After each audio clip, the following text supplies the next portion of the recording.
यशोदनन्दन व्रजजनरञ्जन यमुनतीरावनचारि जय राधा माधव कुंज बिहारी जय श्री कृष्ण चैतन्य प्रभु नित्यानंद श्री अद्वैत गदाधर श्रीवासादि गौर भक्त वृंद हरे कृष्णा कृष्णा कृष्णा हरे हरे हरे राम राम राम हरे हरे हरे कृष्णा कृष्णा कृष्णा हरे हरे हरे राम राम राम हरे हरे जय गुरुदेवा जय गुरुदेवा जय गुरुदेवा जय गुरुदेवा जय पदी पवन शिल गुरुदेवा जय परम दयालु शिल गुरुदेवा जय प्रभुपदा जय प्रभुपदा जय प्रभुपदा जय प्रभुपदा जय गौर नित्याय जय गौर नित्याय जय गौर नित्याय जय गौरंग नित्याय नित्य गौर हरि बोल नित्य गौर हरि बोल। जय ओम विश्वनाथ परमहंस परिव्राजकाचार्य अष्टोत्तर श्री अभय चरणारविंद भक्ति वेदांत स्वामी प्रभुपाद की जय। जय श्री गुरुदेव की जय। नमाचार्य हरिदास ठाकुर की जय। प्रेम सहो श्री कृष्ण चैतन्य प्रभु नित्यानंद श्री अद्वैत गदाधर श्रीवासादि गौर भक्त वृंद की जय। श्री जगन्नाथ बलदेव सुभद्रा मई रथ की जय। गुरुवायूरप्पन की जय। नित्याय गौर प्रेमानंदे हरि हरि बोल। ഹരേ കൃഷ്ണ ഹരേ കൃഷ്ണ. അപ്പോൾ എല്ലാവർക്കും ഒരിക്കൽ കൂടി സ്വാഗതം ചെയ്യുന്നു. ഇന്നത്തെ ക്ലാസ് നമുക്ക് ഭഗവാന്റെ അനുഗ്രഹവും ഗുരുക്കന്മാരുടെ അനുഗ്രഹം കൊണ്ട് ഇന്നും നമുക്ക് ക്ലാസ് കേൾക്കാനുള്ള ഇടയുണ്ടായി, സത്സംഗത്തിനുള്ള ഇടയുണ്ടായി. ഹരേ കൃഷ്ണ. അപ്പോൾ നമ്മൾ കഴിഞ്ഞ അധ്യായത്തിൽ ഭഗവാന്റെ ഈ പ്രപഞ്ച കർത്താവായ പ്രപഞ്ച സൃഷ്ടാവായ ബ്രഹ്മാവ് പരമദൈവോത്തമർഷനായ ഭഗവാനെ അദ്ദേഹത്തിൻ്റെ ഗോപകുമാരന്മാരെയും പശുക്കിടാങ്ങളെയും കണ്ടെടുത്ത് വിഭ്രമിപ്പിക്കാൻ ശ്രമിച്ചു. ആ കഥയാണ് നമ്മൾ കഴിഞ്ഞ ക്ലാസ്സിൽ കേട്ടത്. എന്നിട്ട് കൃഷ്ണന്റെ മായാശക്തിയുടെ ചെറിയൊരു പ്രകടനം കൊണ്ട് ബ്രഹ്മാവ് പൂർണ്ണമായും വിമോഹിതനായി. അതാണ് കഴിഞ്ഞ ക്ലാസ്സിൽ നമ്മൾ കഥ അതിലൂടെ കേട്ടത്. ഇനി ഇന്നത്തെ ക്ലാസ്സിൽ എന്ന് പറയുന്നത് അതിൽ ബ്രഹ്മാവ് ഏറ്റവും വിനയപൂർണനായിട്ട് ഭക്തിയോടെ അദ്ദേഹം പ്രണാമങ്ങളും പ്രാർത്ഥനകളും അർപ്പിക്കുന്ന സ്തുതികളെ പറ്റിയാണ്. അതാണ് ബ്രഹ്മാവിൻ്റെ ഭഗവത് സ്തുതി. ഭഗവാനെ സ്തുതിക്കുകയാണ് ബ്രഹ്മാവ്. അതിലെ ചില ഭാഗങ്ങൾ മാത്രമാണ് നമ്മളെന്നും ബ്രഹ്മസംഹിതയായിട്ട് നമ്മുടെ വൈഷ്ണവ ഗീതങ്ങളിലുണ്ട്. അതാണ് അതിൽ ചെറിയ ഭാഗങ്ങളേ ഉള്ളൂ, കുറച്ച് ഭാഗങ്ങളേ ഉള്ളൂ, എല്ലാം ഇല്ല. ചില ഭാഗങ്ങളാണ്. ഈശ്വര പരമാകൃഷ്ണ സച്ചിദാനന്ദ വിഗ്രഹ അനാദിരാദ്രി ഗോവിന്ദ സർവകാരണകാരണം ചിന്താമണി പ്രകര സത്മസ് കൽപ്പവൃക്ഷ എന്ന് തുടങ്ങുന്ന അത്ര കുറച്ച് ശ്ലോകങ്ങളുണ്ട്. അതാണ് ബ്രഹ്മസംഹിതയിൽ ഉള്ളത്. അത് നമുക്ക് ലാസ്റ്റ് ചൊല്ലാം.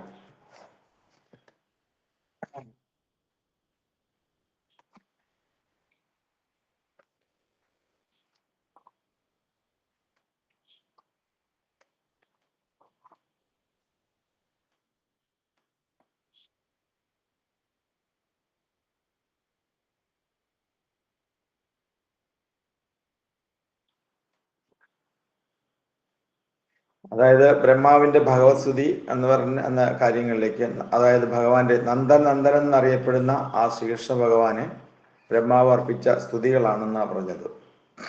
അപ്പോൾ ഭഗവാനെ തൃപ്തിപ്പെടുത്തുവാനായി ബ്രഹ്മാവ് ആദ്യം തന്നെ ഭഗവാന്റെ അതീന്ദ്രിയമായ അംഗങ്ങളുടെ സൗന്ദര്യത്തെ വാഴ്ത്തി. ഭഗവാന്റെ ഓരോ അംഗങ്ങളെയും ഭഗവാൻ വാഴ്ത്തി. എന്നിട്ട് അദ്ദേഹം അതീന്ദ്രിയമായ ഭഗവാന്റെ ഐശ്വര്യത്തെ മനസ്സിലാക്കാൻ ബുദ്ധിമുട്ട് ഭഗവാന്റെ മധുരമായ മൂലസ്വരൂപമാണെന്ന് പ്രഖ്യാപിച്ചു.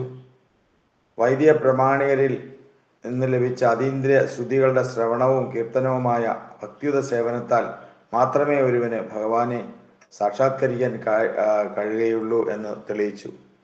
ഇതെല്ലാം ഈ ഭഗവാന്റെ വേദങ്ങളുടെ ആധികാരികതയ്ക്ക് പുറത്തുള്ള പ്രക്രിയകളുടെ ഈശ്വര സാക്ഷാത്കാരത്തിന് ശ്രമിക്കുന്ന, അതായത് വേദങ്ങളുടെ ആധികാരികതയ്ക്ക് പുറത്തുള്ള പ്രക്രിയകളിലൂടെ, അതായത് വേദശാസ്ത്രങ്ങളിലൂടെ ഈശ്വര സാക്ഷാത്കാരത്തിന് ശ്രമിക്കുന്നതാണ് അല്ല എന്നുള്ള കാണിക്കുകയാണ്. അളവില്ലാത്തത്ര ആത്മീയ ഗുണങ്ങളുടെ കലവറയായ പരമദിവ്യോത്തമ പുരുഷന്റെ നിഗൂഢത നമ്മുടെ സങ്കല്പശക്തിക്ക് അതീതമാണ്. അവ്യക്തഗതനായ പരമപുരുഷനെ മനസ്സിലാക്കുന്നതിനേക്കാൾ പ്രയാസമാണിത്.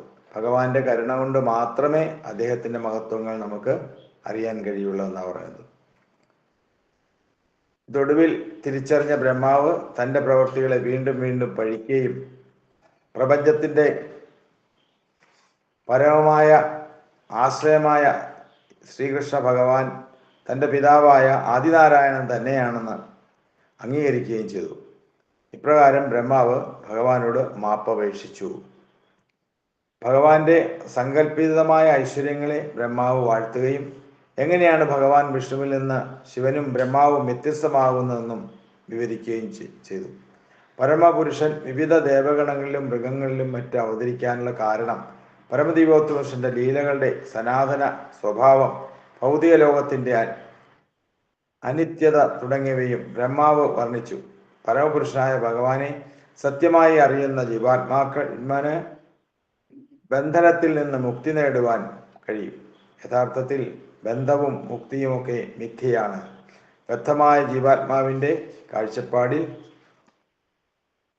പരമദിവ്യോത്തമ പുരുഷൻ അതിനാൽ അങ്ങയെ സന്തോഷിപ്പിക്കാനായി എൻ്റെ വിനയപൂർവമായ പ്രണാമങ്ങളും പ്രാർത്ഥനകളും ഞാൻ അർപ്പിച്ചുകൊള്ളുന്നു. ഹേ നന്ദ ഗോപതനയാ, അങ്ങയുടെ അതീന്ദ്ര ശരീരം പുതുമേഘം പോലെ നിറമാർന്നും വസ്ത്രം മിന്നൽ പോലെ തിളങ്ങിക്കൊണ്ടിരിക്കുന്നു. കാതിലെ കുന്നിക്കുരു കണക്കെ തിരുമുടിയിലെ അണിഞ്ഞ മയിൽപ്പീലിയും അങ്ങയുടെ മുഖശോഭ വർദ്ധിപ്പിക്കുന്നു. കാട്ടുപൂക്കളും ഇലകളും കൊണ്ടു തീർത്ത മാലയണിഞ്ഞ കാലിക്കോലും പോത്തിൻ കൊമ്പ് കൊണ്ടുള്ള കുഴലും ഓടക്കുഴലുമായി കയ്യിലൊരു ചോറുള്ളയുമായി അങ്ങന്റെ മുന്നിൽ പരിലസിക്കുന്നു. അപ്പം ആ രൂപത്തെയാണ്, ആനയാണ് ബ്രഹ്മാവ്. ആ രൂപം നമ്മൾ മനസ്സിൽ കാണാം. ഭഗവാൻ എങ്ങനെയൊക്കെയാണ് ഇതെല്ലാം ഓടക്കുഴലൂതി, കുന്നിക്കുരു കണക്ക് തിരുമുടി മാലയൊക്കെ അണിഞ്ഞ് മയിൽപ്പീലി ഇങ്ങനെയുള്ള രൂപത്തോട് കൂടിയിരിക്കുന്ന ആ ഭഗവാനെ ബ്രഹ്മാവ് സ്തുതിക്കുന്നു. ആ ബ്രഹ്മസ്തുതിയാണ് ഇന്നത്തെ നമ്മുടെ അധ്യായത്തിൽ നമ്മൾ പഠിക്കാനുള്ളത്. അതിൽ ശ്രീല പ്രഭുപാദിന്റെ കൃഷ്ണ ബുക്കിൽ പറയുന്നതാണ്. അതായത് ഭഗവാൻ ബ്രഹ്മാവ് പറഞ്ഞു, പ്രിയപ്പെട്ട ഭഗവാനെ, ആരാധ്യനായ ഭഗവാൻ അങ്ങ് മാത്രമാണ്.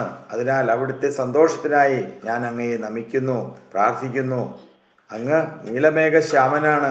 അങ്ങയുടെ പീതാംബരത്തിൽ നിന്ന് പുറപ്പെടുന്ന കാന്തിവലയത്താൽ പ്രശോഭിതമാണ്. അപ്പൊ ഭഗവാന്റെ ആ വർണ്ണനയെ പറ്റിയാണ്, ഓരോരോ അംഗങ്ങളെ പറ്റിയും ഭഗവാൻ ബ്രഹ്മാവ് വർണ്ണിക്കുകയാണ്.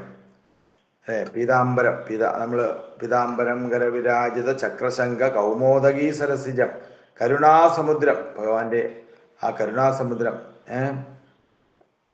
രാധാസഹായം അതിസുന്ദര മന്ദഹാസം വാതാലയേശമനിശം ഹൃദി ഭാവയാമി. ഇപ്പൊ ഭഗവാനെ നമ്മൾ അലങ്കാരപ്രിയനായ ഭഗവാനെ നമ്മളെന്നും ഗുരുവായൂരപ്പനെ അലങ്കരിച്ചിട്ടുള്ള ആ ഭഗവാനെ നമ്മളെന്നും സ്തുതിക്കുന്നത് നമ്മളെന്നും കേൾക്കുന്നതാണ്.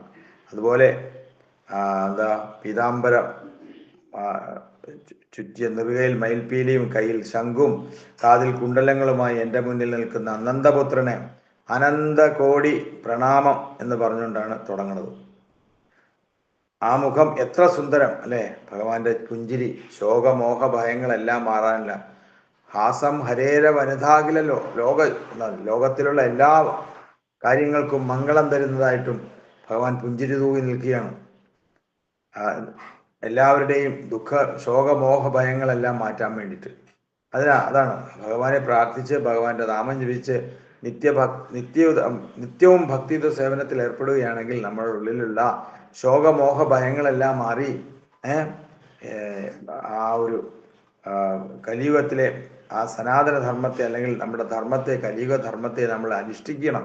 ആ അനുഷ്ഠാന പ്രക്രിയകളിലൂടെ നമുക്ക് ഭഗവാനെ ഈ രൂപത്തിൽ കാണുകയും ചെയ്തു കഴിഞ്ഞാൽ അങ്ങനെയുള്ള ഭഗവാൻ നമ്മളുടെ ഉള്ളിൽ വന്ന് ശോകമോഹ ഭയങ്ങളെല്ലാം മാറുകയും നമുക്ക് ജീവിതത്തിൽ ഉണ്ടാകുന്ന പല പല ഘട്ടങ്ങളെയും തരണം ചെയ്യാനും സാധിക്കും. അതാണ് അങ്ങനെയുള്ള ഭഗവാനെ ബ്രഹ്മാവ് ഓരോരോ അംഗങ്ങളെ പറ്റിയും രത്നഗിരിയുടെ മാറിൽ വനമാല, അരയിൽ കൊമ്പും കുഴലും, ഇതൊക്കെ ഇങ്ങനെയുള്ള ഭഗവാനെ പറ്റി വർണ്ണിക്കുകയാണ്. പ്രിയപ്പെട്ട ഭഗവാനെ എന്ന് വിളിക്കുകയാണ്. എൻ്റെ പ്രിയപ്പെട്ട ഭഗവാനെ, നാഥ, ലൗകിക നാഥ, എല്ലാ വേദങ്ങളും അറിയുന്നതാണ് അല്ലേ, പ്രപഞ്ചത്തിലെ സൃഷ്ടാവ് എന്നൊക്കെയാണ് ഞാൻ അറിയപ്പെടുന്നത്. ഭഗവാനെ പറ്റി ഭഗവാൻ എല്ലാ വേദങ്ങളെയും, വേദസ്യ സർവം അഹമേവ വേദ്യോ വേദാന്തകൃത് വേദവിദേഹശാഖ, എല്ലാ വേദങ്ങളുടെയും സാരം എന്നെ അറിയുക എന്നുള്ളതാണ്. ഭഗവാനെ അറിയുക, ആ ഭഗവാന്റെ ജന്മങ്ങളെപ്പറ്റിയും ഭഗവാന്റെ കർമ്മങ്ങളെ പറ്റിയും. ജന്മകർമ്മ ശ്രീമദ് ഭഗവത്ഗീതയിൽ പഠിച്ചിട്ടില്ലേ? ജന്മകർമ്മ ചമേ ദിവ്യം യോ യോ മേത്തി തത്വതഃ ത്വത്വാദേഹം പുനർജന്മാനൈതി മാമേതി സോ അർജുന. എൻ്റെ ജന്മത്തെപ്പറ്റിയും കർമ്മത്തെപ്പറ്റിയും ആരാണോ അറിയുന്നത്, ആരാണോ എന്നെ വ്യതിചലിക്കാതെ ഭക്തിയുത സേവനത്തിൽ അർപ്പണ മനോഭാവത്തോടുകൂടി എന്നെ പരിചരിക്കുന്നത്, അങ്ങനെയുള്ളവൻ തീർച്ചയായും എൻ്റെ ലോകത്തേക്ക് തിരിച്ചു വരും, എൻ്റെ സാമ്രാജ്യത്തിലേക്ക് എത്തിപ്പെടുമെന്നാണ് പറഞ്ഞത്. അപ്പം അങ്ങനെ അങ്ങയെ മനസ്സിലാക്കാൻ എനിക്ക് കഴിഞ്ഞില്ലെന്ന് തെളിയിക്കപ്പെട്ടു. പ്രിയപ്പെട്ട ഭഗവാനെ, എല്ലാ വേദങ്ങളും അറിയുന്നവനാണെന്നും പ്രപഞ്ച സൃഷ്ടാവെന്നൊക്കെയാണ് ഞാൻ അറിയപ്പെടുന്നത്. എന്നാൽ ഒരു ശിശുവിൻ്റെ രൂപത്തിൽ എൻ്റെ മുന്നിൽ നിൽക്കുന്ന അങ്ങയെ മനസ്സിലാക്കാൻ എനിക്ക് കഴിഞ്ഞില്ലെന്ന് തെളിയിക്കപ്പെട്ടു കഴിഞ്ഞിരിക്കുന്നു. അതാണ് ഇടയ കുട്ടികളുടെയും പശുക്കളെയും ഒക്കെ ആയിട്ടാണ് അങ്ങയ്ക്ക് ചങ്ങാത്തം. ഒരു പക്ഷേ വേണ്ടത്ര വിദ്യാഭ്യാസം പോലും അങ്ങയ്ക്കില്ലെന്നായിരിക്കാം. അതിൻ്റെ അർത്ഥം കയ്യിൽ ഒരുള്ള ചോറുമായി പശുക്കുട്ടികളെ തേടി അലയുന്ന ഗ്രാമീണ ബാലനായിട്ടാണ് അങ്ങ് പ്രത്യക്ഷപ്പെട്ടിരിക്കുന്നത്. അതെ, ഭഗവാന്റെ വിശേഷണത്തെ പറ്റിയാണ് പറയുന്നത്. എന്നാലും അങ്ങയുടെയും എൻ്റെയും ശരീരങ്ങൾ തമ്മിൽ എന്തൊരന്തരം! അങ്ങയുടെ ശരീരത്തിൽ ഒളിഞ്ഞിരിക്കുന്ന കഴിവും ശക്തിയും എത്രയെന്ന് ഊഹിക്കാൻ പോലും എനിക്കാവില്ല. ഭഗവാന്റെ ശരീരം ആത്മീയമാണെന്നും ബ്രഹ്മാവിന്റെ പ്രാർത്ഥനയായ ബ്രഹ്മസംഹിതയിൽ പറയുന്നു. ഭഗവാന്റെ ശരീരവും ഭഗവാനും തമ്മിൽ ഭേദമില്ല. ആ ശരീരത്തിൽ ഓരോ അവയവത്തിനും മറ്റെല്ലാ അവയവങ്ങളുടെയും ധർമ്മം നടത്താനാവും. ഭഗവാൻ കൈകൾ കൊണ്ട് കാണാം, കണ്ണുകൊണ്ട് കേൾക്കാം, കാലുകൾ കൊണ്ട് നിവേദ്യങ്ങൾ സ്വീകരിക്കാം, വായു കൊണ്ട് സൃഷ്ടികർമ്മം നടത്താം. അപ്പൊ ഭഗവാന്റെ അതീന്ദ്രിയമായിട്ടുള്ള ആ കാര്യത്തെ പറ്റിയൊക്കെയാണ് പറയുന്നത് അല്ലെ. ഭഗവാന് നമ്മൾ പ്രസാദം നിവേദിച്ചു കഴിഞ്ഞാൽ എങ്ങനെ കഴിക്കും എന്നുള്ളതാണ്. ഭഗവാൻ കണ്ണുകൾ കൊണ്ട് കാലുകൾ കൊണ്ട് ഓരോ അതീന്ദ്രിയമായ ആ ഒരു അതുകൊണ്ടെല്ലാം നിവേദ്യങ്ങൾ സ്വീകരിക്കാമെന്നാണ് പറഞ്ഞത്. വായു കൊണ്ട് സൃഷ്ടികർമ്മം നടത്താം. അപ്പൊ അങ്ങനെയുള്ള ഭഗവാൻ ഭക്തന്മാരുടെ നന്മയ്ക്ക് വേണ്ടിയാണ് ഈ ഭഗവാൻ ഇങ്ങനെ പല പല വേഷങ്ങൾ, പല പല ഗോപകുമാരന്മാരായിട്ടും പശുക്കളുടെയും ഗോപപാലന്മാരുടെയൊക്കെ മോഷ്ടിക്കുക, ഇതൊക്കെ ഭക്തന്മാരെയും ബദ്ധാത്മാക്കളെ ഭഗവാനോട് അടുപ്പിക്കാൻ വേണ്ടിയിട്ടുള്ള പല പല രൂപങ്ങളും കാര്യങ്ങളും ഒക്കെ ഉണ്ടാക്കിയെടുക്കുകയാണ്. അങ്ങനെ എന്തിനാ പശുക്കളെയും ഗോപപാലന്മാരെയും സൃഷ്ടിക്കുക വഴി ഞാൻ അങ്ങയോട് അപരാധം ചെയ്തെങ്കിലും അങ്ങയ്ക്ക് എന്നിൽ കാരുണ്യമുണ്ടെന്ന് ഞാൻ അറിയുന്നു. ഭഗവാനോട് അപരാധം ചെയ്താൽ തന്നെ ശത്രുക്കളോട് പോലും ഭഗവാൻ കൃപാലുവാണ്. നമുക്കറിയാവുന്നതാണ്. കംസന്റെ കഥയും രാവണന്റെ കഥയും ഒക്കെ അറിയാവുന്നതാണ്.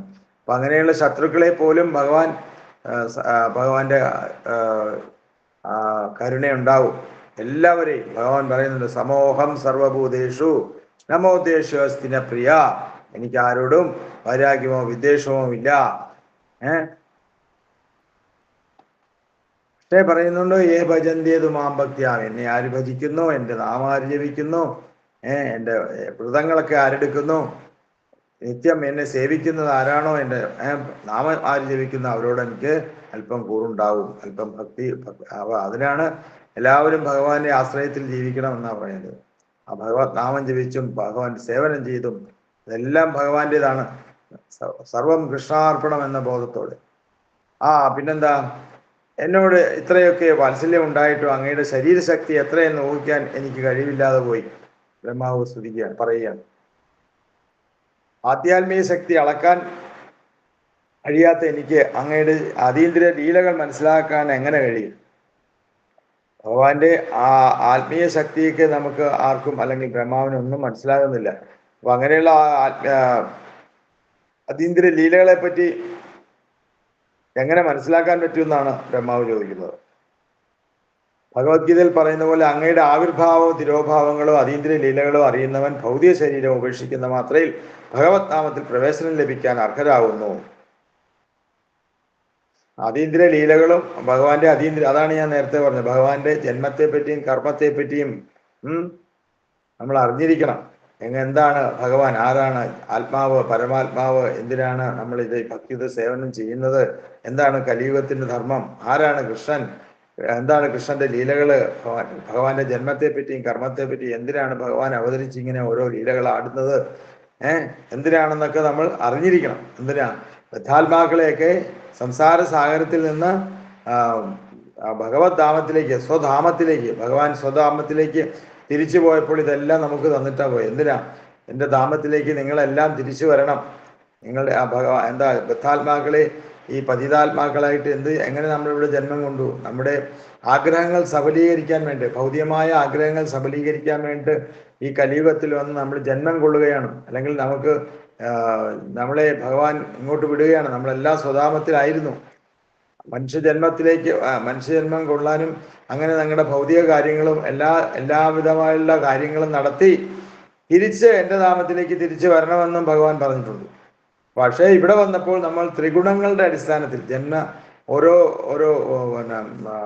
തഥാരജസ്തമോഭാവ, തമോ ഗുണം, സത്വഗുണം, രജോ ഗുണം എന്നിലുള്ള എല്ലാം നമ്മൾ പെട്ട് ഇവിടെ കിടന്നിങ്ങനെ വലയുകയാണ്, ഇങ്ങനെ കറങ്ങുകയാണ്. ഇവിടെ ജന്മമൃത്യു ജരാവ്യാധിയിൽപ്പെട്ട് പിന്നെയും ജനിക്കും. പിന്നെ അപ്പൊ കൂടുതൽ ഭൗതികമായിട്ടുള്ള ആഗ്രഹങ്ങൾ സഫലീകരിക്കാൻ പിന്നെയും ജന്മം കൊള്ളും, അല്ലെങ്കിൽ പല പല കാര്യങ്ങൾക്കായിട്ട്. അപ്പൊ അങ്ങനെ ജന്മമൃത്യു ജരാവ്യാധിയിൽ ഇങ്ങനെ cycle and death and birth ഇങ്ങനെ കറങ്ങിക്കൊണ്ടിരിക്കുകയാണ്. പക്ഷെ ഭഗവാൻ എന്താ പറയണേ? എൻ്റെ ധാമത്തിലേക്ക് തിരിച്ചു വരൂ, എൻ്റെ ധാമത്തിലേക്ക് നിന്റെ ആഗ്രഹങ്ങളെല്ലാം സഫലീകരിച്ചിട്ട് വരൂ എന്നാ പറയണത്. അതിനുവേണ്ടി നമ്മളെ ഭഗവാൻ ഇങ്ങോട്ട് വിട്ടിട്ട് നമ്മളിവിടെ കിടന്ന് കറങ്ങിക്കൊണ്ടിരിക്കുക. പക്ഷെ തിരിച്ചു പോകാനുള്ള അവസരങ്ങൾ ഭഗവാൻ എല്ലാം തന്നിട്ടുണ്ട്. സ്വധാമത്തിലേക്ക് പോയപ്പോൾ നമുക്ക് യജ്ഞാനുഷ്ഠാനങ്ങളും വിധികളും എല്ലാം തന്നിട്ടാ പോയത്. അതെല്ലാം അതെല്ലാം തുറന്നു നോക്കുന്നില്ല, അല്ലെങ്കിൽ അതിനെപ്പറ്റി നമ്മുടെ ശാസ്ത്രങ്ങൾ പഠിക്കുന്നില്ല, നമ്മുടെ മന്ത്രങ്ങൾ ഉച്ചരിക്കുന്നില്ല. എന്താണ് നമ്മുടെ ശാസ്ത്രങ്ങളിൽ പറഞ്ഞിരിക്കുന്ന ഭഗവത്ഗീത, ഭാഗവതം മുതലായ ശാസ്ത്ര ഗ്രന്ഥങ്ങളെ നമ്മൾ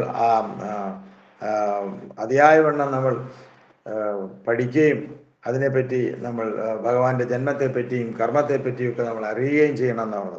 അതാണ് ഭഗവാൻ പറഞ്ഞത്, ജന്മ കർമ്മ ചമേ ദിവ്യം യോ വ്യോമെത്തി തത്വദേഹം പുനർജന്മാനൈതി മാമേതി സ്വപ്ന. അപ്പൊ അങ്ങനെ ഭഗവാന്റെ ലീലകളും ഭഗവാന്റെ കർമ്മത്തെപ്പറ്റിയും ജന്മത്തെപ്പറ്റിയും അറിയുകയാണെങ്കിൽ തീർച്ചയായിട്ടും എൻ്റെ ധാമത്തിലേക്ക് തിരിച്ചു വരാൻ പറ്റുമെന്നാണ് ഭഗവാൻ പറഞ്ഞത്. അപ്പൊ ഇങ്ങനെയുള്ള അതീന്ദ്രിയ ലീലകളും അറിയുന്നവൻ ഭൗതിക ശരീരം, അതാണ് ഭൗതിക ശരീരം ഉപേക്ഷിക്കുന്ന സമയത്ത് എന്നെ പറ്റിയുള്ള സ്മരണയുണ്ടാവും എന്നാ പറഞ്ഞത്.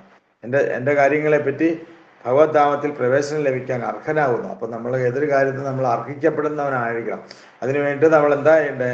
നമ്മളിപ്പോൾ ഒരു പാസ്പോർട്ട് എടുത്ത് വിസ എടുത്ത് നമുക്ക് ഗൾഫിൽ പോകണമെന്നുണ്ടെങ്കിൽ നമ്മൾക്ക് ഇതെല്ലാം പല പല കാര്യങ്ങൾ അനുഷ്ഠിക്കേണ്ട, നമുക്ക് ഉണ്ടായിരിക്കേണ്ട സർട്ടിഫിക്കറ്റുകളൊക്കെ ഉണ്ടായിരിക്കണം പല കാര്യങ്ങൾക്കും, ഇപ്പോൾ ജോലിക്കൊക്കെ അപ്ലൈ ചെയ്യുമ്പോൾ. അതേപോലെ നമ്മൾ ഭഗവത് ധാമത്തിലേക്ക് തിരിച്ചു പോകാൻ നമ്മൾക്കുള്ള അതിനുള്ള ഒരു പ്രവേശനം ലഭിക്കാനുള്ള അർഹനായിരിക്കണമെങ്കിൽ നമുക്ക് ചില കാര്യങ്ങളൊക്കെ ഉണ്ടായിരിക്കണം, ഇന്നൊക്കെ ഉണ്ടായിരിക്കണം. അതെല്ലാം എങ്ങോട്ടാണ് പോകേണ്ടതെന്നുള്ളത് തീരുമാനിക്കും ആരാ? ഭഗവാൻ തീരുമാനിക്കും. അല്ലെങ്കിൽ നമ്മുടെ ഓരോ സർവീസുകളും ഓരോ സർവീസ് ബുക്കുണ്ട്. അത് ആ സർവീസ് ബുക്കിൽ ഇതെല്ലാം എൻട്രി ചെയ്തിട്ടുണ്ട്. നമ്മൾ ഓരോ മനസ്സിൽ ചിന്തിക്കുന്നതും അനുഷ്ഠിക്കുന്നതും ഏതെല്ലാം ഇന്റേണലായിട്ട് നമുക്ക് എന്തൊക്കെ ചേഞ്ച് വന്നിട്ടുണ്ട്, നമ്മുടെ ഉള്ളിൽ എങ്ങനെ അതായത് കൃഷ്ണാബോധം കൊണ്ട് നമുക്ക് ഉള്ളിൽ എന്തെല്ലാം ചേഞ്ച് വന്നിട്ടുണ്ട്, ആ സരള മനോഭാവം വന്നിട്ടുണ്ടോന്നാ ഭഗവാൻ ആദ്യം നോക്കണം.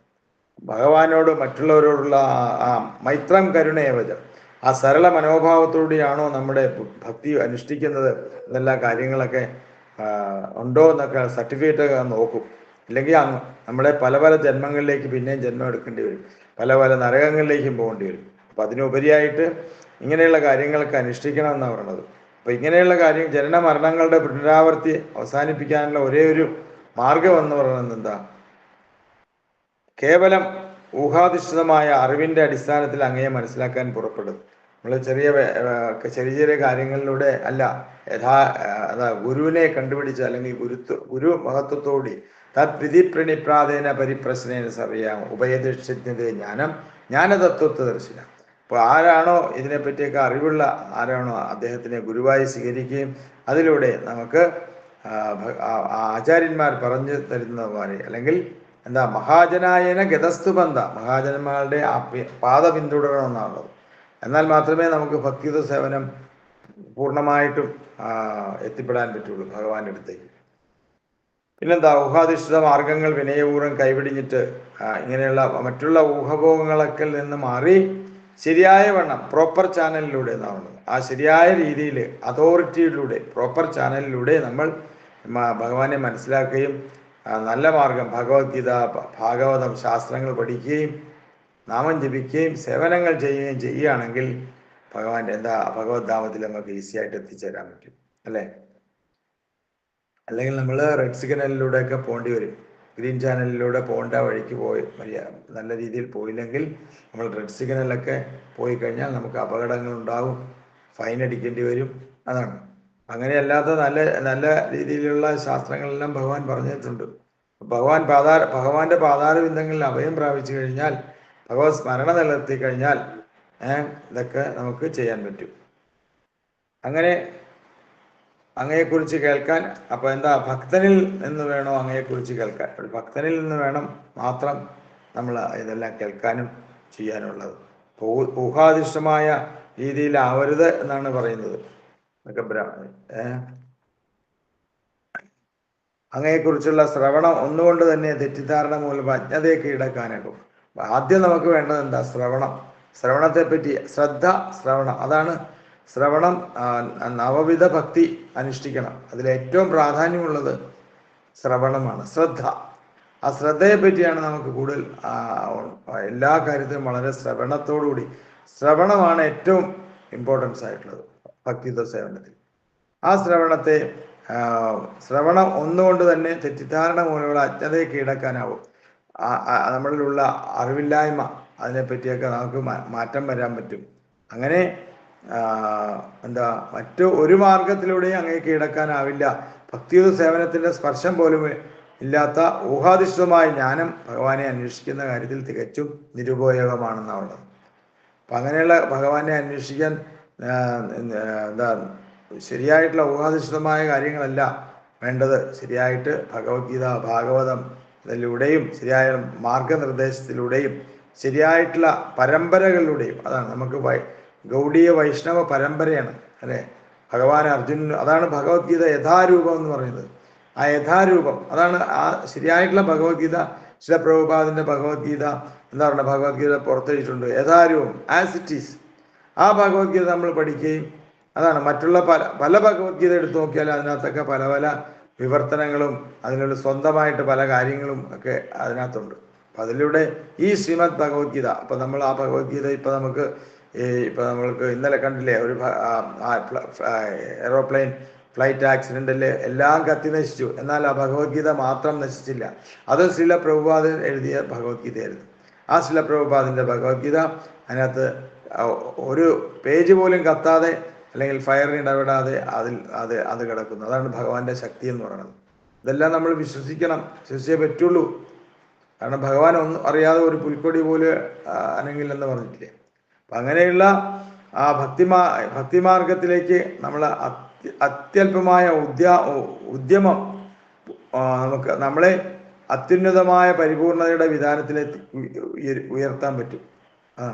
അതാ പറഞ്ഞ നേഹോഭിക്രമൻ ആശ്വസ്തി പ്രത്യുവായന സ്വൽപതേ സ്വല്പമഭ്യസ്യ ധർമ്മസ്യ ത്രായതേ മഹതോഭയ.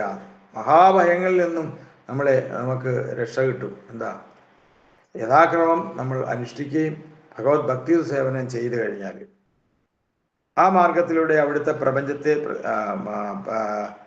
പ്രപഞ്ച പ്രത്യക്ഷത്തിന് ഭാഗികമായ അറിവേ ഉണ്ടാവുള്ളൂ, അല്ലെ? നമ്മുടെ മറ്റുള്ള ചെറിയൊരു അറിവേ ഉണ്ടാവുള്ളൂ. എല്ലാത്തിൻ്റെയും ആദിമ പ്രഭവായ അങ്ങയെക്കുറിച്ച് അറിയാൻ ആ മാർഗം സഹായകമല്ല. ഊഹാധിഷ്ഠിതമായ മാർഗങ്ങളിൽ മാത്രം താല്പര്യം കാണിക്കുന്നവരുടെ ഉദ്യമം എന്താണ്? ഇത് എക്സാമ്പിൾ പറയുന്നത് നെൽപ്പതിര് കുത്തുന്ന പോലെയാണ്. നെല്ലിന് വേണ്ടിയിട്ട് നെൽപ്പതിര് കുത്തിയാൽ വല്ല കാര്യം ഉണ്ടാവും? നെല്ല് തന്നെ ഇട്ട് കുത്തണ്ടേ? അതൊക്കെ എന്താ? കേവലം പാഴ്വേലയാണ് അങ്ങനെ പോകുന്നതെന്നാണ്. അതാണ് ശ്രീമദ് ഭാഗവത്തിൽ പറയുന്നു. ധർമ്മങ്ങൾ അനുസരിച്ച്, ഓരോ ധർമ്മങ്ങൾ അനുസരിച്ച്, അതാ കലിയുഗ ധർമ്മം എന്താ? ഭഗവത് നാമ സങ്കീർത്തനം. ഹരേർ നാമ ഹരേർ നാമ ഹരേർ നാമൈവ കേവലം കലോ നാസ്തേവ ഗതിരന്നതാണ്. അപ്പൊ കലിയുഗത്തിൽ ഒരു മഹാ ഇത്രയൊക്കെ ദോഷം നിറഞ്ഞാണെങ്കിലും കലിയുഗത്തിൽ എന്താ? ഒരു മഹാഭാഗ്യമുണ്ട്. എന്താണ്? കലേർ ദോഷനിധേ രാജനഷ്ടിഹേതോ മഹാഗുണ. എന്താണ് ആ മഹാഗുണം? കീർത്തനാദേവ കൃഷ്ണസ്യ മുക്തസംഗ പരമ്പര. ഭഗവാന്റെ തിരുനാമ സങ്കീർത്തനം, ഹരിയുടെ കീർത്തനം, ഹരിയുടെ ഗർജനം കേൾക്കുന്ന മാത്രയിൽ സർവ്വപാപങ്ങളും ഹനിച്ചു പോകുന്നതാണ്, നശിക്കാൻ പറ്റും. അപ്പൊ അത് അത്രത്തോളം മഹത്വമുള്ളതാണ് ഹരിനാമ സങ്കീർത്തനം. ശ്രീമദ് ഭഗവത്ഗീതയിൽ ഭാഗവതമൊക്കെ പറയുന്ന നാമസങ്കീർത്തനം യസ്യ സർവഭാവ പ്രണാശനം പ്രണാമോ ദുഃഖശമനോ തം നമാമി ഹരിം പരം. ഏറ്റവും വലിയ ഇതിൻ്റെ എസൻസ് എന്ന് പറയുന്നത് കലിയുഗത്തിൽ ഭഗവത് തിരുനാമം, അതിനപ്പുറം വേറൊന്നുമില്ല. അപ്പൊ അല്ലെങ്കിൽ നമ്മൾ എന്താ ഈ ധർമ്മങ്ങളൊന്നും അനുഷ്ഠിച്ചില്ലെങ്കിൽ ധർമ്മം വെറും പാഴ്വേലയാണ്. അതും പറഞ്ഞിട്ടുണ്ട് ഭാഗവതത്തിൽ. ധർമ്മസുനിശ്ചിത പുംസ വിശ്വസേന കഥാസുക നത്പാദയന്തോം രതീശമയേ വൈവി കേവലം. കേവലം പാഴ് ജോലിയാണ്, പാഴ്വേലയാണ്, പാഴ് ജീവിതമാക്കി കളയും. അപ്പൊ അതുകൊണ്ടാണ് ആചാര്യന്മാർ പറയുന്നത് ഭക്തിയുത സേവനം ചെയ്യൂ, ഭക്ത്യാനാം അഭിജാനാദി. ഭക്തി കൊണ്ട് മാത്രമേ നമ്മുടെ ജീവിതത്തിൽ എല്ലാത്തിനും ശാന്തി സമാധാനവും എല്ലാ കാര്യങ്ങളും നടക്കുകയുള്ളൂ എന്നാണ് പറയുന്നത്. അപ്പൊ അങ്ങനെയുള്ള ഇല്ലെങ്കിൽ നമ്മളെന്താ ഒരു പാഴ്വേല ചെയ്ത പാഴ് ജീവിതം നടിച്ച് ആയി പോവും എന്നാ പറയണത്. ധർമ്മ സുനിശ്ചിത, അതാണ് നമ്മുടെ ധർമ്മം. ധർമ്മ സുനിശ്ചിത പുംസ വിശ്വസേന കഥാസുക. ഭഗവാന്റെ കഥകളെ പറ്റി ചെവി കൊണ്ട് കേൾക്കുക. ശൃണ്വതാം സ്വകഥാ കൃഷ്ണ പുണ്യശ്രവണ കീർത്തന ഹൃദയന്തസ്വഭദ്രാണി വിധിനോദി സുഹൃസത. ഹൃദയത്തിലേക്ക്, നമ്മൾ കർണത്തിലേക്ക് പിപത രസായനം ആ കർണത്തിലേക്ക് ഒഴിച്ചു കൊടുക്കുക. അങ്ങനെ കേട്ടിരുന്നാൽ മതി. കാരണം നമ്മൾ അറിയാതെ തന്നെ നമ്മുടെ ഹൃദയം ശുദ്ധീകരിക്കപ്പെടും. ആ കർണത്തിലേക്ക് ഒഴിച്ചു കൊടുത്തു കഴിഞ്ഞാൽ എന്താണ് ഭക്തി? എങ്ങനെയാണ്? നവവിധ ഭക്തി: ശ്രവണം, കീർത്തനം, അർച്ചനം, വന്ദനം, ദാസ്യം, സഖ്യം, ആത്മനിവേദനം. ഇതൊക്കെ പെട്ടെന്നായിരിക്കും. എന്താ ബുദ്ധിസ്തുതിയിൽ പറയുന്നില്ലേ? ശൃണന്തി ഗായന്തി ഗൃണന്തി ഭീക്ഷണ സ്മരന്തി നന്ദന്തി തവേഹി തഞ്ജന തവ ഏകപശ്യന്ത അജിരേണ താവകം ഭവപ്രവാഹോ പരമം പദാമുജം. പെട്ടെന്നായിരിക്കും, അജിരേണ താവകം. പെട്ടെന്ന് ഇതിൻ്റെയൊക്കെ അനുഭവങ്ങൾ ഉണ്ടാവും. അതുകൊണ്ട് ഭഗവത് ഭക്തി തന്നെ എല്ലാത്തിനും അടിസ്ഥാനം എന്നൊക്കെയുള്ള കാര്യങ്ങളെ പറ്റിയാണ് ഈ ബ്രഹ്മസ്തുതിയിലൂടെ നമ്മൾ പ്രാക്ടിക്കലായിട്ട് നമുക്ക് അപ്ലൈ ചെയ്യേണ്ട കാര്യങ്ങളാണ് ഈ ബ്രഹ്മാവ് ഭഗവത്സ്തുതിയിലൂടെ വളരെ പ്രാധാന്യമുള്ള കാര്യങ്ങളാണ് പറയുന്നത്. പ്രിയപ്പെട്ട ഭഗവാനെ അതീന്ദ്രിയ വിധാനത്തിലേക്കുള്ള ശ്രമത്തിൽ പരാജയപ്പെട്ട് പിന്നെന്താ ഞാൻ നേരത്തെ പറഞ്ഞില്ല, അതായത് വിശ്വസേന കഥാസുയ. വിശ്വസേനൻ ഭഗവാന്റെ കാര്യങ്ങളെപ്പറ്റി നമ്മൾ അതീന്ദ്രിയമായ ശബ്ദസ്പന്ദനത്തെ പറ്റി, ഭഗവത് കഥാശ്രവണത്തെ പറ്റി നമുക്ക് ആകർഷണം ഉണ്ടാകണം, ഒരു രുചി ഉണ്ടാകണം. അത് കേട്ട് കേട്ട് കേട്ടേ രുചി ഉണ്ടാവുള്ളൂ. അല്ല നമുക്ക് ഒരു ദിവസം വന്നു, 2 ദിവസം വന്നു, ഇന്ന് പറഞ്ഞ തന്നെയായിരിക്കും നാളെയും പറയണം, നാളെ പറഞ്ഞായിരിക്കും മറ്റന്നാൾ പറയണം. പക്ഷെ അതിനെല്ലാം ഒരു ഫ്രഷ്നെസ്, ഒരു എവർഗ്രീൻ ആയിരിക്കും. അത്രത്തോളം മഹത്വമുള്ളതാണ്. അപ്പൊ അതുകൊണ്ട് ആ കഥകൾ കേൾക്കുന്നതോടുകൂടി നമ്മുടെ എല്ലാവിധമായിട്ടുള്ള ഹൃദയത്തിലുള്ള അഭദ്രങ്ങളായിട്ടുള്ള കാര്യങ്ങളെല്ലാം മാറി ഭഗവാനോടും ഭക്തിയോടും ഒക്കെ രുചി വരും. അതിനു വേണ്ടിയിട്ട് നമ്മൾ ദിനന്തോറും നമ്മളിങ്ങനെ കേട്ടുകൊണ്ടിരിക്കണം. ഓരോ കാര്യങ്ങളും ഭഗവാന്റെ കാര്യങ്ങൾ കേൾക്കുകയും ചിന്തിക്കുകയും പഠിക്കുകയും വായിക്കുകയും ഒക്കെ ചെയ്യണം. ശ്രീമദ് ഭാഗവതം എപ്പോഴും പഠിക്കേണ്ടതാണ്. അതാണ് ശ്രീമദ് ഭാഗവതം പ്രത്യക്ഷ കൃഷ്ണയേവഹി. ഭഗവാൻ പ്രത്യക്ഷനായിട്ടുള്ള ആണ് ശ്രീമദ് ഭാഗവത്തിൽ. ആ ഭാഗവതം പഠിച്ചാൽ മതി. പിന്നെന്താ? അതിനാണ് ഭഗവാൻ പറയുന്നു സദാസേവ്യോ ശ്രീമദ് ഭാഗവതി കഥ. എപ്പോഴും അതിനെ സേവിക്കാനാണ് പറയുന്നത്. ആരെയാ? ശ്രീമദ് ഭാഗവത്തെ. അപ്പോ എന്താ ബ്രഹ്മാവ് പറയുകയാണ്, ഈ മനുഷ്യ സമൂഹത്തിൽ എത്ര വേണമെങ്കിലും ഉണ്ട്. ഭക്തിയോഗമില്ലാത്തത് ധ്യാനമോ ഊതാഷ്ടമോ ജ്ഞാനമോ അങ്ങനെ കണ്ടെത്താനാവുന്ന മാർഗങ്ങളില്ല. ഊഹാഭോഗമായ കാര്യങ്ങൾ, ഇപ്പൊ കുറച്ച് നാൾ മെഡിറ്റേഷൻ ചെയ്തു, കുറച്ച് എന്താണ് heart of living, art of living. എന്താണ് ആർട്ട്? കല. ആ കല നമ്മൾക്ക് ഇങ്ങനെ ചെയ്യുമ്പോൾ, നമുക്ക് ഭഗവാന്റെ സേവനങ്ങൾ ചെയ്യുമ്പോൾ അതൊരു കലയായിട്ട് മാറാം. അതാണ് നമ്മുടെ ജീവിതത്തെ ഉന്മേഷിപ്പിക്കുന്നത്. ആർട്ട് ഓഫ് ലിവിങ് എന്ന് പറഞ്ഞാൽ ഇത് ഇങ്ങനെയുള്ള സേവനങ്ങൾ ചെയ്ത് നമുക്ക് ആനന്ദാമ്പതി വർധനം ശിവനമാപ്പില്ലേ, നമ്മളെ ചിത്തത്തിൽ ശുദ്ധമാകും, ചിത്തം ആനന്ദത്തിൽ പുളകിതരാകും. അപ്പൊ എല്ലാവിധമായ ഇന്റേണൽ ആയിട്ടുള്ള ഒരു ഒരു സന്തോഷമാണ് നമുക്ക് വേണ്ടത്. അല്ലാതെ നമ്മൾ വെറുതെ ഊഹാഭോഗങ്ങളൊക്കെ കൈകൊണ്ട് ആനന്ദം ഉണ്ടാക്കിയിട്ട് കാര്യമുണ്ടോ?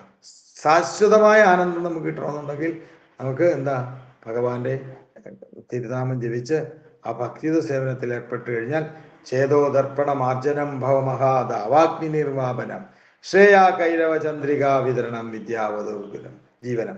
അതായത് ഉള്ളിലുള്ള ചിത്തത്തെ ശുദ്ധിയാക്കരിക്കണം. അത് മലിനപ്പെട്ട് കിടക്കുകയാണ്, അഭദ്രാണ്.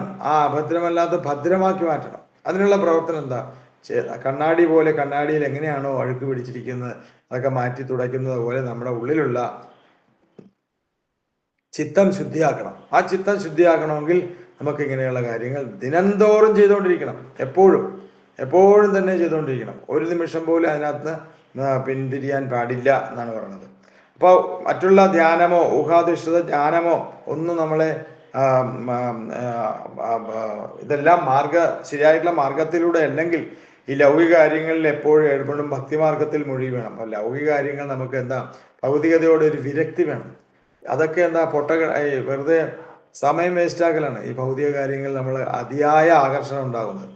അത്യാവശ്യ കാര്യങ്ങളെല്ലാം നമുക്ക് ഗൃഹസ്ഥ ലൈഫിൽ മറ്റുള്ള കാര്യങ്ങൾക്കൊക്കെ ചെയ്യണം, കാര്യങ്ങളൊക്കെ നടത്തണം എന്നല്ലാതെ അതിയായ ഭൗതിക ആഗ്രഹങ്ങൾ ശ്രീമദ് ഭാഗവത്തിൽ പറയുന്നുണ്ട്. അവിസ്മൃതി കൃഷ്ണ പദാരവിന്ദോ ശുണ്യോതി ഭദ്രാണി നചന്തനോതി സത്യസ്യ ശുക്തിം പരമാത്മഭക്തിം ജ്ഞാനം ച വിജ്ഞാന വിരാഗയുക്ത. ആ ഭക്തിയുടെ വിരക്തിയാണ് വേണ്ടത്, ഭൗതികതയോടുള്ള വിരക്തി. അതൊക്കെ വെറും വേസ്റ്റ് ആണെന്നുള്ളത്, അത് നമ്മളെ ഒന്നിലും കൊള്ളാത്തതാക്കും. അപ്പൊ അതിനുപരിയായിട്ട് നമുക്ക് ഈ ഭക്തിയോട് സേവനം ചെയ്യുക, നാമം ജപിക്കുകയാണെങ്കിൽ ശ്രീ ചൈതന്യ മഹാപ്രഭു നമ്മളെ ചിത്തം ശുദ്ധിയാകുകയും ചെയ്യും. എപ്പോഴും ശാശ്വതമായ ആനന്ദം കിട്ടും. അതാണ് നമുക്ക് ഇന്റേണലായിട്ട് നമ്മൾ ക്ലീനിങ് ഉണ്ടായിരുന്നു. ഉള്ളിൽ നമ്മൾ ക്ലീനിങ് ചെയ്താൽ നമ്മൾ ആ സ്വഭാവ വ്യത്യാസത്തിന് മാറ്റം വരും, സരള സ്വഭാവമായിട്ട് മാറും, അല്ലേ? അതാണ് വേണ്ടത്. അങ്ങനെ ആയിക്കഴിഞ്ഞാലേ നമുക്ക് ശാശ്വതമായ ആനന്ദം കിട്ടുകയുള്ളൂ. അതിനാണ് നമ്മൾ ആദ്യം ശ്രമിക്കേണ്ടത്. അതാണ് ഭക്തിയുത സേവനം ചെയ്യൂ, നവവിധ ഭക്തികൾ അനുഷ്ഠിക്കൂ, നാമം ജപിക്കൂ, കൃഷ്ണോത് കീർത്തന നർത്തനമാടൂ, നാമം ജപിക്കൂ, കൈയടിക്കൂ, പാട്ടുപാടൂ, ഭഗവാന്റെ കീർത്തനങ്ങൾ ചെയ്യൂ, അങ്ങനെയുള്ള ഭഗവാന്റെ മഹാത്മ്യങ്ങൾ മഹിമകളെ വാഴ്ത്തൂ എന്നാ പറഞ്ഞത്. ഇതെല്ലാം ശ്രവിക്കൂ, അങ്ങനെയുള്ള കാര്യങ്ങൾ ചെയ്യണേൽ അത്യുന്നതമായ പൂർണ്ണതയുടെ വിധാനത്തിലെത്തി അങ്ങയുടെ ധാമത്തിൽ പ്രവേശിക്കാൻ അതുവഴി അർഹത നേടും. അപ്പൊ ഇതൊക്കെ ആർജിച്ചു കഴിഞ്ഞാൽ നമുക്ക് സർട്ടിഫിക്കറ്റ് കിട്ടി, നമുക്ക് ഇനി ഭഗവാന്റെ അടുത്തേക്ക് പോകാനായിട്ടുള്ള അർഹത നമ്മൾ നേടി എന്ന് വരുത്താം, കൺഫേം ചെയ്യാം. അതാണ് എപ്പോഴെങ്കിലും എന്തായാലും നമ്മൾ ഏതെങ്കിലുമൊക്കെ സമയത്തായിട്ട് നമ്മൾ ഈ ലോകത്തുനിന്ന് പോകേണ്ടി വരും. അപ്പോൾ നമുക്ക് അർഹത നേടിയിരിക്കണം, എന്നാൽ മാത്രമേ നമ്മൾ ഭഗവത് നാമത്തിൽ എത്തിച്ചേരാൻ പറ്റുകയുള്ളൂ. അല്ലെങ്കിൽ പിന്നെയും ജന്മമൃത്യു ജരാവ്യാധിയിൽ നമ്മൾ പിന്നെയും വരും, പിന്നെയും പല ജന്മങ്ങൾ ഉൾക്കൊള്ളും. ഈ മനുഷ്യ ശരീരം കിട്ടിയത് തന്നെ വലിയ ഭാഗ്യം. അതിനുപരിയായിട്ട് കൃഷ്ണാബോധം കിട്ടുന്നത് തന്നെ ഏറ്റവും വലിയ കാര്യം. അതിൽ നാമം ജപിക്കാൻ പറ്റുന്നത് തന്നെ വലിയ കാര്യം. അതിലുപരിയായിട്ട് ശരിയായ വിധമുള്ള യഥാവിധമുള്ള ഗുരു പരമ്പര വഴി കിട്ടിയ ഈ മാർഗം, അതാണ് ഗൗഡീയ വൈഷ്ണവ ഗുരു പരമ്പര. 3 സമ്പ്രദായങ്ങളിൽ അതിലേറ്റവും പ്രധാനപ്പെട്ടാണ് ഗൗഡീയ വൈഷ്ണവ സമ്പ്രദായം. ആ സമ്പ്രദായത്തിൽ നമുക്ക് ഭഗവാൻ ശ്രീമദ് ഭാഗവത്ഗീതയിൽ പറയുന്ന യഥാരൂപം ആസ് ഇറ്റ് ഈസ് അങ്ങനെയുള്ള ഭാഗവതം ശാസ്ത്രങ്ങൾ പഠിക്കാനും ഇങ്ങനെയുള്ള കഥകൾ കേൾക്കാനും അതിലുപരിയായിട്ട് നമ്മുടെ ഭഗവാന്റെ ജന്മകർമ്മ ജമേദീപം, ജന്മത്തെപ്പറ്റിയും കർമ്മത്തെപ്പറ്റിയും പഠിക്കാനും വായിക്കാനും നമ്മുടെ സേവനങ്ങൾ ചെയ്യാനും, ഇതൊക്കെ നമുക്ക് വളരെ ഈസി ആയിട്ട് ശ്രീല പ്രഭുപാദ എപ്പോഴും പറയാറുള്ളതാണ്. എവിടെ ഇരുന്ന് വേണമെങ്കിലും നമുക്ക് കേൾക്കുകയും കാണുകയും ചെയ്യാം. എവിടെ ഇരുന്നാണ്, ഇപ്പൊ സൂമിൽ ഇരുന്നാണെങ്കിൽ അല്ലെങ്കിൽ വീട്ടിൽ ഇരുന്നാണെങ്കിലും ഭഗവത്ദാന സ്ഥാനേ സ്ഥിതേ സ്തുതി കഥാം തനുവാക്മനോഭിർ എന്നാണുള്ളത്. എവിടെ ഇരുന്നാലും ഭക്തന്മാരുടെ ഭഗവാനെ പറ്റി ചിന്തിക്കുകയും മനസ്സാലും വാക്കാലും പ്രവർത്തിയാലും നമുക്ക് ഭഗവാനെ കീഴടക്കാൻ പറ്റും. അതാണ് ശ്രീകൃഷ്ണ ഭഗവാൻ സ്ഥാനേ സ്ഥിതേ ശ്രുതികഥാം തനുവാത്മനോഹി. ഭക്തന്മാർക്ക് മനസ്സാലും വാക്കാലും പ്രവർത്തിയാലും കൃഷ്ണനെ കീഴടക്കാൻ പറ്റുമെന്നാണ്. അപ്പൊ എന്താ കൃഷ്ണനെ കീഴടക്കണമെങ്കിൽ ഇപ്പൊ സൂമിലിരിക്കുന്നവർക്ക് നമുക്ക് പല പല ജോലികൾ ചെയ്തുകൊണ്ടിരിക്കാതെ ഭഗവത് ശ്രദ്ധ, അതിന് ഏറ്റവും വേണ്ടത് ശ്രവണത്തിലൂടെ മാത്രമേ ഇതെല്ലാം സാധിക്കുകയുള്ളൂ. അപ്പൊ ആ ശ്രവണം എന്ന് പറയുന്നത് വളരെ ഇമ്പോർട്ടൻസ് ആയിട്ടുള്ള കാര്യമാണ്. ശ്രദ്ധ ഇങ്ങനെയുള്ള കാര്യങ്ങൾ ചെയ്തു കഴിഞ്ഞാൽ നമുക്ക് ആ ഭഗവത് ധാമത്തിൽ പ്രവേശിക്കാനുള്ള അർഹത നേടും എന്നാ പറഞ്ഞത്. അതിനാൽ അങ്ങയുടെ മഹിമകൾ കേട്ടും വാഴ്ത്തിയും തൻ്റെ പ്രവൃത്തികളുടെ ഫലം അങ്ങയുടെ തൃപ്തിക്കായി മാത്രം സമർപ്പിക്കുകയും ചെയ്യുന്നവന് വളരെ എളുപ്പത്തിൽ അങ്ങയുടെ പരമധാമത്തിൽ എത്തിച്ചേരാൻ പറ്റും. പരംധാമത്തിൽ പിന്നെ മാലിന്യങ്ങളായെന്ന ഹൃദയമുള്ളവൻ എന്താ മാത്രമേ അങ്ങയെ സാക്ഷാത്കരിക്കാനാവൂ. അവിടുത്തെ മഹിമകൾ കീർത്തിച്ചും കേട്ടും മാത്രമേ ഹൃദയ വിമലീകരണം സാധ്യമാകും. ഹൃദയം ശുദ്ധിയാകണം, ശുദ്ധീകരിക്കണം ഹൃദയം. അതിനു വേണ്ടിയിട്ടാണ് നമ്മൾ പറയുന്നത്. ശ്രീമദ് ഭാഗവതം വീണ്ടും വീണ്ടും പറയുന്നു, ശൃണ്വതാം സ്വകഥാകൃഷ്ണ പുണ്യശ്രവണ കീർത്തന ഹൃദയന്തശ്ച അഭദ്രാണി വിധിനോദി സുഹൃത്സദാം.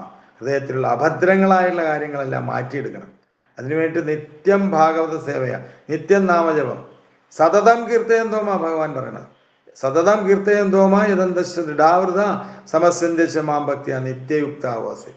പക്ഷെ എന്നാലും നമുക്ക് നമ്മുടെ ഭൗതിക ലോകത്തിലേക്ക് നമ്മൾ ചെയ്യേണ്ട കാര്യങ്ങളും കർമ്മങ്ങളും ഗൃഹസ്ഥാശ്രമത്തിൽ നമുക്ക് പല പല കാര്യങ്ങളുണ്ട്. എന്നാൽ കൂടി അത് എപ്പോഴും ഭഗവാനെ സ്മരിച്ചുകൊണ്ട് ഇതൊക്കെ ചെയ്യാം. ഇതെല്ലാം ഇങ്ങനെയുള്ള കാര്യങ്ങളൊക്കെ അനുഷ്ഠിക്കാൻ പറ്റും. അപ്പൊ ഭഗവാൻ എന്താ സർവ്വവ്യാപിയാണ്. ഭഗവാൻ കൃഷ്ണൻ അഹം സർവസ്യ പ്രഭോ അർത്ഥസർവം പ്രവർത്തിതേ. ഞാൻ എല്ലായിടത്തും ഉണ്ട്, തൂണിലും തുരുമ്പിലും ഉണ്ട്. ഭഗവാൻ കൃഷ്ണൻ ഭഗവത്ഗീതയിൽ പറയുന്നില്ലേ, എല്ലാറ്റിനെയും പരിരക്ഷിക്കുന്ന ഞാനാണ് അല്ലേ? അല്ലെന്ന് ആർക്കെങ്കിലും സംശയമുണ്ടോ? ഇല്ലല്ല. ഭഗവാന്റെ ഗുണങ്ങൾ കൊണ്ട്, ഭഗവാന്റെ ആശ്രയം കൊണ്ടേ നമ്മൾ ഇന്ന് ജീവിക്കുന്നുള്ളൂ.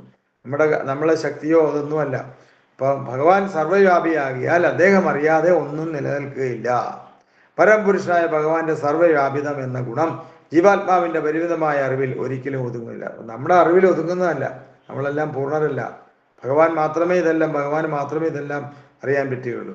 ഭഗവാന്റെ പാതാരബിന്ദങ്ങളിൽ മനസ്സ് ഏകാഗ്രമാക്കി, അതാണ് ഭഗവാന്റെ പാതാരബിന്ദങ്ങളിൽ നമ്മൾ ശ്രദ്ധയോടെ ഭക്തിയോടെ ഏകാഗ്രമാക്കിക്കൊണ്ട് ഭഗവത് സ്മരണയിൽ നിലനിർത്തുകയാണെങ്കിൽ ആ ഏകാന്ത ഭക്തിർ ഗോവിന്ദേ, ആ ഭഗവാന്റെ ഏകാന്തമായിട്ടുള്ള ആ ഭക്തി നമ്മൾ അനുഷ്ഠിക്കണം, ആചരിക്കണം, പ്രചരിപ്പിക്കണം. ഇതായിരിക്കണം നമ്മുടെ മുതൽ കൂട്ടെന്ന് പറയുന്നത്. അപ്പൊ അങ്ങനെ ആ ഭഗവാനെ അറിയാൻ കഴിയും. അങ്ങനെ അപ്പോൾ നമ്മളുമായിട്ടുള്ള ഒരു ബന്ധം, തിരിച്ചറിവ് നമുക്ക് കിട്ടും. ഇതിനെല്ലാം ഉത്തരവാദി പരംപിതാവായ ശ്രീകൃഷ്ണ ഭഗവാനാണെന്നും നമ്മൾ വെറുതെ വിവിധ വിഷയങ്ങളിൽ അലഞ്ഞു തിരിയുന്നത് മനസ്സിന്റെ വ്യാപാരമാണ്. മനസ്സെന്താ പല പല രീതിയിൽ അലഞ്ഞു തിരിയാണ്, പല ഇതിലായിട്ട്. പക്ഷെ മനസ്സിനെ അങ്ങനെയുള്ള മനസ്സിനെ ബുദ്ധി ഉപയോഗിച്ച് പിടിച്ച് കടിഞ്ഞാണിട്ട് വലിച്ച് മനസ്സിനെ ഇങ്ങോട്ട് വലിക്കണം. ആ ബുദ്ധി ഉപയോഗിച്ച് വലിക്കണം. എന്നാൽ മാത്രമേ നമുക്ക് നാസ്തി ബുദ്ധിർ അയുക്തസ്യ നജായുക്തസ്യ ഭാവന നജത് ഭാവയതോ ശാന്തി അശാന്തസ്യ കുതസുഖം. നമ്മുടെ ബുദ്ധിയും ഇന്ദ്രിയങ്ങളെ ഒക്കെ അങ്ങോട്ട് പോവുകയാണെങ്കിൽ ഇങ്ങോട്ട് വിളിക്കണം ബുദ്ധി ഉപയോഗിച്ച് ഭഗവത് സേവനങ്ങളിലേക്ക്. അപ്പോൾ ഭഗവത് പാതാരബിന്ദങ്ങളെ ഏകാഗ്രമാക്കി നിർത്താനാക്കും. ഇതെല്ലാം ബുദ്ധി ഉപയോഗിക്കണം. മനസ്സിനെ കൺട്രോൾ ചെയ്ത് മനസ്സ് ചഞ്ചലം ഹി മനകൃഷ്ണ. മനസ്സെപ്പോഴും ചഞ്ചലമാണ്. എവിടെയാണ് ഇരിക്കണമെങ്കിലും, സൂമിലാണ് ഇരിക്കണമെങ്കിലും, പല പല കാര്യങ്ങളിലും നാളത്തെ രാവിലത്തെ കാര്യങ്ങൾ എന്ത് ചെയ്യും, അങ്ങനെയാണ് കുട്ടികളെ സ്കൂളിൽ വിടാൻ എന്ത് ചെയ്യും, അല്ലെങ്കിൽ നാളെ പലഹാരം എന്തുണ്ടാക്കും, ഇഡ്ഡലി ഉണ്ടാക്കുമോ, ദോശ ഉണ്ടാക്കുമോ എന്നുള്ള പല പല ചിന്തകളായിരിക്കണം. അങ്ങനെയല്ല വേണ്ടത്. പക്ഷേ ഭഗവത് ഗുണങ്ങളെ നമ്മൾ മതിയാവോളം പാനം ചെയ്യണമെന്ന് പറയുന്നത്. ഇങ്ങനെയൊക്കെ ചെയ്യുന്ന പക്ഷം ആ പരംപുരുഷനാണ് എല്ലാ ഗുണങ്ങളുടെയും പ്രഭവം എന്ന് നമുക്ക് കണ്ടെത്താനാവും. അങ്ങനെ ആ അച്യുതൻ എന്ന ബ്രഹ്മാവ് കൃഷ്ണനെ സംബോധന ചെയ്ത അച്യുതൻ എന്നാണ് ഭഗവാനെ വിളിക്കുന്നത്, അച്യുതിയില്ലാത്തവൻ. ഭക്തന്മാർ തനിക്കർപ്പിക്കുന്ന ചെറിയൊരു സേവനം പോലും അദ്ദേഹം ഒരിക്കലും മറക്കില്ലെന്നാണ് ഇതിൽ പറയുന്നത്. ഏതൊരു സേവനവും ഭഗവാൻ മറക്കില്ല. അതുകൊണ്ടാണ് ശ്രീമദ് ഭാഗവത്തിൽ നമ്മുടെ മൈത്രേയ മുനി വിദൂര ഉപദേശിൽപ്പെടുത്ത തമോഭാവ കാമലോപദയച്ചതേ ചേതരേതരനാവൃത്യം സ്ഥിതം സത്വേ പ്രവർത്തിത. നമ്മളിലുള്ള കാമ ക്രോധ മോഹങ്ങളെല്ലാം മാറി ഭഗവത് സേവനങ്ങളിൽ നമ്മൾ എപ്പോഴും ദൃഢമായിട്ട് പിടിച്ചു നിൽക്കണം. അച്യുതൻ എന്ന പിന്നെന്താ, ചെറിയൊരു സേവനം പോലും നമ്മൾ പല പല രീതികളിൽ സേവനങ്ങൾ അർപ്പിക്കുന്നുണ്ട്. ഏതാ പത്രം പുഷ്പം ഫലം തോയം യോമേ ഭക്തിയ പ്രയശ്ചതി. അപ്പൊ എന്നും അതിന്റെ അടുത്ത ശ്ലോകത്തിൽ പറയുന്നുണ്ട്, നമ്മൾ ഭഗവാന് വെള്ളം കൊടുത്താൽ മതി, പുഷ്പം കൊടുത്താൽ മതി എന്ന് പറയുന്നുണ്ട്. വേറൊന്നും കൊടുക്കാം, നമുക്ക് അവനവൻ്റെ ഉള്ള പരിധി കഴിവ് കൊണ്ട് എല്ലാം കൊടുക്കാം ഭഗവാന്. പഴം മാത്രം കൊടുത്തു കഴിഞ്ഞാൽ പോരാ, ഇഡ്ഡലി ദോശ അപ്പം ഇടിയപ്പം എല്ലാം കൊടുക്കാം, എല്ലാം കൊടുക്കാം ഭഗവാന്. നമ്മൾ എന്താണോ ഉണ്ടാക്കുന്നത് അതെല്ലാം ഭഗവാന് കൊടുക്കാം. ഇതിനകത്ത് ശ്ലോകത്തിൽ പറഞ്ഞിരിക്കണ പത്രവും പുഷ്പവും കൊടുത്താൽ മതി എന്ന് പറഞ്ഞാൽ അതുപോരാ. എന്ത് നിവേദിക്കുന്നതോ എന്ത് അർപ്പിക്കുന്നതോ, ഭഗവാന് വെള്ളം ഒഴിച്ച് ഗ്ലാസ്സിൽ തുളസി ഇട്ട് വെച്ചിട്ട് നമ്മൾ പുട്ടും ഇഡ്ഡലിയും കടലയും കഴിച്ചാൽ പോരാ, അതും ഭഗവാന് കൊടുക്കാം. മനസ്സിലായില്ലേ? എല്ലാം ഭഗവാന്റേതാണ്. പക്ഷെ അത് ശരിയായ വിധം നമ്മൾ ഉണ്ടാക്കി ഭഗവാൻ അർപ്പിച്ച് പ്രേമത്തോടെ എന്നാണ്. അതാണ് പ്രേമാഞ്ജന ചുരിത ഭക്തി വിലോചനേന. ആ ഭക്തി നമ്മുടെ ഉള്ളിൽ കൊണ്ട് ഭഗവാൻ ഒരു അർപ്പണ മനോഭാവത്തോടെ പ്രേമസേവനം എന്ന കൃഷ്ണസേവനം എന്നുള്ള എന്താ ലവിങ് ഡിവോഷണൽ സർവീസ്, ആ ഒരു പ്രേമ ഭക്തിയുത സേവനം എന്നാണ്. വെറും ഭക്തിയല്ല, പ്രേമത്തോടെ ഭഗവാനാണ് ഇതിൻ്റെ എല്ലാം ഉത്തരവാദിത്വം. പരംപിതാവായ ശ്രേഷ്ഠ ഭഗവാനാണ്.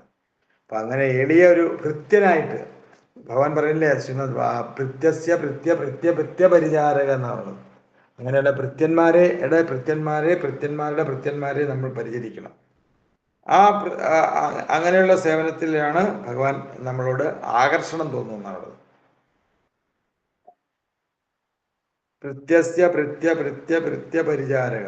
അപ്പൊ എത്ര ഭൃത്യന്മാരുടെ ഭൃത്യനെങ്കിലും നമ്മൾക്ക് സേവിച്ചു കഴിഞ്ഞാൽ മാത്രമേ നമുക്ക് ഇതെല്ലാം ഈ ഈശ്വര സേവനം, ഭഗവത് സേവനം, ഭഗവത് അർപ്പണ രൂപത്തിൽ, അല്ലെങ്കിൽ നമുക്ക് നിഷ്കാമമായിട്ടുള്ള ഇത് ചെയ്ത് കഴിഞ്ഞാൽ നമുക്ക് അത് കിട്ടും, അല്ലെങ്കിൽ നമുക്ക് പാസ്പോർട്ട് കിട്ടും, വിസ കിട്ടും, ജോലി കിട്ടും എന്നൊന്നും വിചാരിക്കേണ്ട. അതൊക്കെ ഓട്ടോമാറ്റിക്കായിട്ട് നടന്നുള്ളൂ.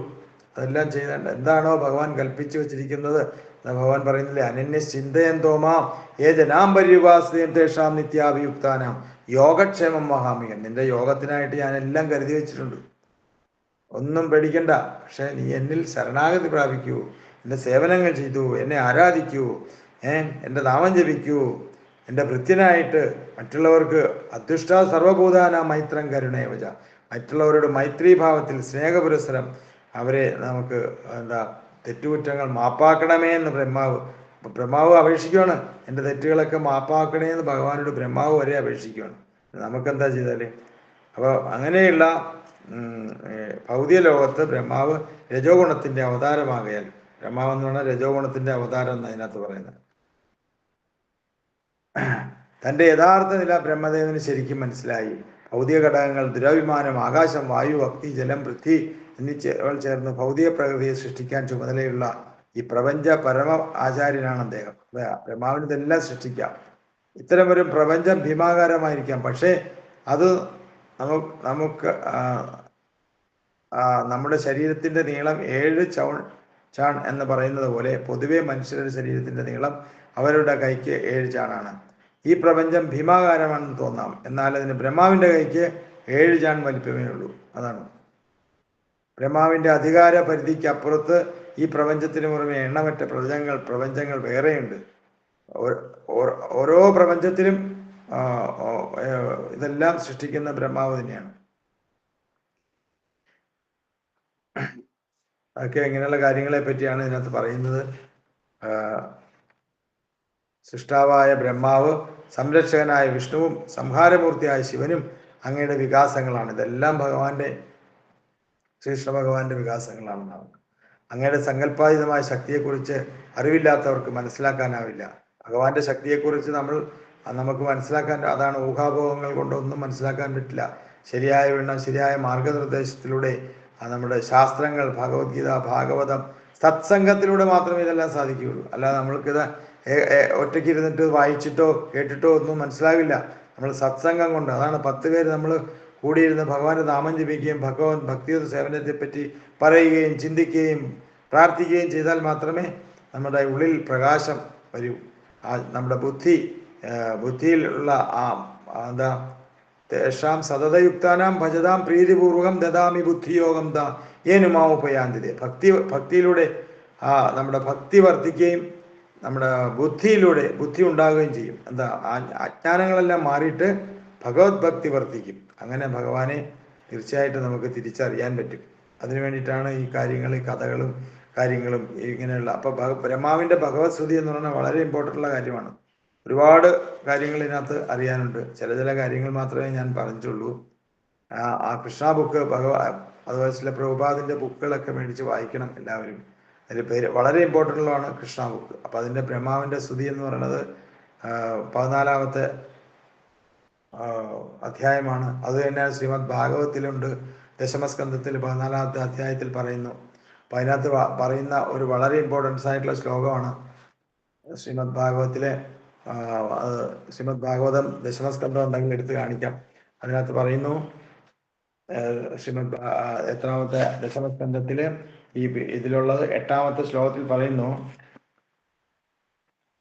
തത്തേന് കമ്പ സുസുമീക്ഷമാണോ പൂഞ്ചാന ഏവാത്മകൃതം വിഭാഗം ഹൃദ്വാങ് വപൂർ വിധ നമസ്തേ ജീവേദ യോ മുക്തി പദേ സഭായഭാഗ്. അതായത്, പ്രിയ പ്രഭോ, പൂർവ്വജന്മ ദുഷ്കൃതിയിലൂടെ ഫലങ്ങളൊക്കെ ക്ഷമയോടെ അനുഭവിച്ചുകൊണ്ട് മനസാ വാച കർമ്മണ അങ്ങയെ സാദരം പ്രണമിച്ചുകൊണ്ടും അങ്ങയുടെ അഹൈത്തുകമായ കാരുണ്യത്തിനായി കാത്തിരിക്കുന്ന ഒരുവൻ മോക്ഷത്തിന് അർഹനാണ് എന്നാണ് പറയുന്നത്. കാരണം അതവൻ്റെ ന്യായമായ അവകാശമാണ്. അപ്പം നമ്മൾ ഈ കാര്യങ്ങളൊക്കെ ചെയ്ത് ഈ കലിയുഗത്തിൽ ഈ പറഞ്ഞിരിക്കുന്ന യഥാർത്ഥമായിട്ടുള്ള കാര്യങ്ങളൊക്കെ അനുഷ്ഠിക്കുകയാണെങ്കിൽ നമുക്ക് പിന്നെ വേറെ നമുക്ക് ന്യായമായ ഒരു അവകാശമാണ്. അതിന് ചില പ്രഭുപാദിന്റെ പർപ്പോട്ടിൽ പറഞ്ഞിരിക്കുന്നത്, നിയമാനുസൃതമായി ജനിച്ച പുത്രൻ ജീവനോടിരുന്നാൽ മാത്രം മതി പിതാവിൻ്റെ സമ്പത്തിന് സ്വത്തിന് അവകാശിയാകാൻ എന്നാണ് പറഞ്ഞത്. അതുപോലെ ഭക്തിയോഗത്തിന്റെ നിയന്ത്രണ തത്വങ്ങൾ പാലിച്ചുകൊണ്ട്, അപ്പോൾ 4 നിയന്ത്രണ തത്വങ്ങളുണ്ട്. എന്താ, meat eating, gambling, intoxication, illicit sex, ഇങ്ങനെയുള്ള കാര്യങ്ങളൊക്കെ നമ്മൾ അനുഷ്ഠിച്ചുകൊണ്ടും നിയന്ത്രണ തത്വങ്ങൾ 4ഉം പിന്തുടർന്നുകൊണ്ടും കൃഷ്ണാവബോധത്തിൽ ജീവിച്ചാൽ. എങ്ങനെയാണ് കൃഷ്ണാവബോധത്തിൽ ജീവിക്കുന്നത്? നമ്മൾ ഭഗവാന്റെ എന്നും അമ്പലത്തിൽ പോയിരിക്കണമെന്നല്ല പറഞ്ഞത്, അല്ലെങ്കിൽ എന്നും നാമം ജപിച്ച് ഇരിക്കണമെന്നല്ല പറഞ്ഞത്. നമ്മുടെ സ്വധർമ്മം അനുഷ്ഠിക്കണം.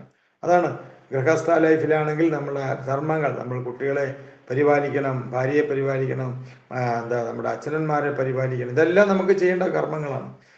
ഇതിനുപരിയായിട്ട് എന്താ, സെൻറ്റർ ഓഫ് കൃഷ്ണ, ഭഗവാൻ സെൻറ്ററാക്കി വെക്കണം. എല്ലാം ഭഗവാന്റെ നിമിത്തം കൊണ്ടാണ്. ആ പരംപുരുഷന്റെ കാരുണ്യത്താൽ എന്താ, നിയമാനുസൃതമായി ജനിച്ച പുത്രൻ ജീവനോടിരുന്നാൽ മാത്രം മതി പിതാവിൻ്റെ സ്വത്തിന് അവകാശിയാകാൻ എന്നാണ്. അതേപോലെ തന്നെ നമ്മൾ ഈ നിയമകർമ്മങ്ങളൊക്കെ അനുഷ്ഠിച്ചാണ് ഈ ഭക്തിയുത സേവനം ചെയ്തതെങ്കിൽ ഭഗവത് പ്രാപ്തി കൈവരിക്കാം എന്നാണ് പറയുന്നത്. അപ്പോൾ ആ സ്വത്തിന് അവകാശി ആ പുത്രനായിത്തീരും, ഒരു ആവും എന്നുള്ളതാണ്. അതേപോലെ നമുക്ക് അതിനുള്ള നിയമാനുസൃതമായ കാര്യങ്ങളാണ് ചെയ്തിരിക്കണമെങ്കിൽ തീർച്ചയായിട്ടും നമ്മുടെ ന്യായമായ അവകാശമാണ്. അത് ഭഗവാൻ തീർച്ചയായിട്ടും തന്നിരിക്കും എന്നാണ് പറയുന്നത്. ഒരു ഭക്തൻ പൂർവ്വജന്മകർമ്മങ്ങളുടെ ദുരിത ഫലങ്ങൾ വേദനയോടെ അനുഭവിക്കുമ്പോഴും ആത്മാർത്ഥയുടെ ഭഗവാന്റെ കാരുണ്യത്തിന് കാക്കുന്നവനാണ് സുസുമീക്ഷമാണോ എന്ന് പറഞ്ഞത്. അത് ഈ ശ്ലോകത്തിൽ പറയുന്നത് സുസുമീക്ഷമാണോ. അതായത് ഭഗവാന്റെ കാരുണ്യത്തിന്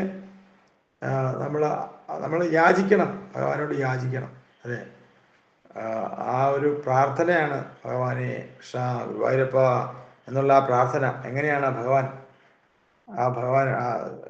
ഭഗവാനോട് പ്രാർത്ഥിച്ചു കഴിഞ്ഞാൽ ഭഗവാൻ എല്ലാം നടത്തി തരും. പക്ഷെ നമ്മളൊന്നും വെറും പ്രത്യുത സേവനം ചെയ്താൽ മതി. നമുക്കറിയാം എന്തൊക്കെയാണ് നമുക്ക് വേണ്ടതെന്ന് ഭഗവാൻ അറിയാം. അതെല്ലാം നടത്തി തരും ഭഗവാൻ. അങ്ങനെയുള്ള ഭഗവാനെ നമ്മൾ എപ്പോഴും കൈവിടാതെ സതതം, അതാണ് സതതം കീർത്തയന്തോ മാ ഹൃദം ദശവൃത സമസ്യന്തശമാ ഭക്ത്യാ നിത്യയുക്താവാസേ. നമ്മളിലുള്ള പരമാത്മാവിനെ അലങ്കരിക്കണം. അതാണ് ആ പരമാത്മാവ് വേറെന്തോ ആണെന്നുള്ള കരുതലൊന്നും വേണ്ട. നമ്മൾ ഉള്ളിലിരിക്കുന്ന പരമാത്മാവ് സാക്ഷാൽ ഭഗവാൻ തന്നെയാണ്. ആ ഭഗവാൻ എങ്ങനെ പരമാത്മാവിനെ അലങ്കരിക്കണം? നമ്മൾ പുറത്ത് രാവിലെ എണീറ്റ് മുഖത്ത് പല്ല് തേച്ച് വെളുപ്പിച്ച് പൂട്ടി നിവിയൊക്കെ ഇട്ടിട്ട് നല്ല ഐശ്വര്യമുള്ള അല്ലെങ്കിൽ നല്ല ആക്കിയെടുക്കും മുഖമൊക്കെ. പക്ഷെ അതേപോലെ ഉള്ളിലുള്ള പരമാത്മാവിനെ നമ്മൾ എങ്ങനെ അലങ്കരിക്കുന്നത്? എന്നും നിത്യം നാമജപം 16 മാല ജപിക്കണം, ഹരിനാമ സങ്കീർത്തനം ജപിക്കണം, ഭഗവത്ഗീത വായിക്കണം, ഭാഗവതം വായിക്കണം, ഭഗവാന് അർപ്പിക്കണം, പ്രസാദങ്ങൾ അർപ്പിക്കണം. അത് നമ്മൾ പ്രസാദമായിട്ട് കഴിക്കണം. അല്ലാതെ നമ്മൾ കഴിക്കാതിരിക്കരുത്. ഏകാദശിക്ക് മാത്രം വ്രതം എടുത്താൽ മതി. മറ്റുള്ള ദിവസങ്ങളിലെല്ലാം നല്ല രീതിയിൽ ആഹാരം കഴിച്ച് നല്ല ആരോഗ്യവാന്മാരുമായിട്ടിരിക്കണം. എന്നാലേ നമുക്ക് ഭഗവത് സേവനം ചെയ്യാനും വായിക്കാനും പഠിക്കാനും കുട്ടികളെ വളർത്തുവാനുള്ള ശക്തിയും ബുദ്ധിയും ഒക്കെ ഉള്ളൂ. അതൊക്കെ ചെയ്യണം എന്നാണ് ഭഗവാൻ പറയുന്നത്. അപ്പം നമ്മൾ വനാന്തരത്തിലോ നല്ല ജീവിക്കണം, ഗൃഹസ്ഥ ജീവിതമാണ്. അപ്പോൾ നമുക്ക് വേണ്ടതായിട്ടുള്ള ആരോഗ്യവും ഉണർവും ഉന്മേഷവും ഒക്കെ ഉണ്ടാക്കിയെടുക്കണം. അപ്പം അതിനുവേണ്ടി നമ്മൾ ശരിയായ വണ്ണം ഭഗവാനെ സേവിക്കണം. നല്ല ഒരു ഉത്തമ ഭക്തനായിട്ട് മാറാനുള്ള ആ ഒരു കാരുണ്യം ഭഗവാനിൽ നിന്ന് എല്ലാവർക്കും ഉണ്ടാകട്ടെ എന്ന് പ്രാർത്ഥിക്കാം. ഇനി ഭഗവാൻ അർപ്പിച്ച ബ്രഹ്മസംഹിത നമുക്ക് ഒന്ന് ചൊല്ലിക്കളയാം. ഈശ്വര പരമാകൃഷ്ണ സച്ചിദാനന്ദ വിഗ്രഹ അനാദിരാതിർ ഗോവിന്ദ. ഇത് തന്നെയാണ് ഈ ബ്രഹ്മസംഹിത തന്നെയാണ് ബ്രഹ്മാവിൻ്റെ ഭഗവത് സ്തുതി എന്ന് പറയുന്നത്. അപ്പം അതിലെ എല്ലാവരും ദിവസവും ചൊല്ലുന്നതായിരിക്കും. എന്നാലും 2-3 ശ്ലോകങ്ങൾ ചൊല്ലാം അല്ലേ? ചൊല്ലണം, അത് നിങ്ങൾ ചൊല്ലിക്കോളൂ. സമയമായോ? 9 മണിയായോ? 9:30 ഹരേ കൃഷ്ണ. എന്താ പറഞ്ഞ എല്ലാ കാരണങ്ങളുടെയും കാരണക്കാരൻ ശ്രീകൃഷ്ണനാണ്, ഗോവിന്ദനാണെന്നുള്ള ശാശ്വതമായ സത്തയുടെയും ജ്ഞാനത്തിന്റെയും ആനന്ദത്തിന്റെയും മൂർത്തിഭാവമാണ് ശ്രീകൃഷ്ണ ഭഗവാൻ. ഈശ്വര പരമാകൃഷ്ണ സച്ചിദാനന്ദ വിഗ്രഹ അനാദിരാതിർ ഗോവിന്ദ സർവകാരണം ചിന്താമണി പ്രകര സത്മ സുകൽപ വൃക്ഷ ലക്ഷാവൃതേഷു സുരഭീരപിപാലയന്തം ലക്ഷ്മീ സഹസ്രശത സംഭ്രമ സേവ്യമാനം ഗോവിന്ദമാദിപുരുഷം തമഹം ഭജാമി. വേണും കുണന്തമരവിന്ദദളായ ദാക്ഷാം ബർഹാവതാം സമസിതാംബുധസുന്ദരാംഗം കന്ദർപ്പകോടി കമനീയ വിശേഷശോഭം ഗോവിന്ദമാദിപുരുഷം തമഹം ഭജാമി.